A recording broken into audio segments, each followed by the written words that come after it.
La question était, qu'est-ce que le test de Huner? Eh bien concrètement, c'est un test post-coïtal, un examen qui s'adresse aux couples qui éprouvent des difficultés à avoir un enfant. Il est assez difficile à vivre parce qu'il rentre dans leur plus grande intimité, mais il apporte néanmoins des informations très intéressantes. En effet, pour comprendre pourquoi une fécondation ne se fait pas, un des moyens, c'est d'aller observer la façon dont remontent les spermatozoïdes dans la glaire cervicale, et ce, après un rapport sexuel, dans la période qui précède l'ovulation. Alors vous allez voir sur une photo, la glaire ici entre deux doigts est liquide, visqueuse, transparente, et cette glaire est sécrétée au col de l'utérus. Au moment de l'ovulation, eh bien cette glaire, vous allez voir sur une animation, voilà l'ovule en haut qui descend, eh bien la glaire va devenir plus fluide, filante et élastique, ce qui va bien sûr permettre aux spermatozoïdes de remonter dans le col de l'utérus pour aller féconder l'ovule. Vous allez voir une superbe photo, voilà, les spermatozoïdes.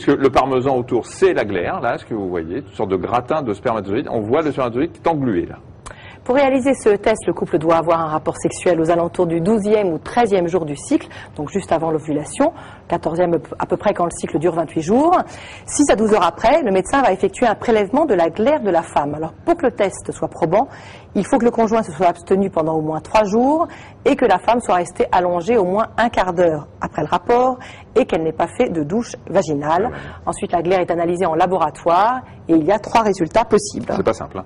Mais non, mais c'est très utile, effectivement. Ouais, parce que le test est positif quand la glaire est importante, filante et claire, ce qu'on a vu sur entre les doigts, et que les spermatozoïdes sont nombreux et mobiles. Si la glaire est opaque et peu abondante, qu'on n'y retrouve que très peu de spermatozoïdes, eh bien les médecins peuvent proposer à la femme un traitement hormonal pour améliorer la qualité de cette glaire. Et enfin, dernière possibilité, la glaire est normale, mais les spermatozoïdes ne sont pas assez nombreux ni mobiles.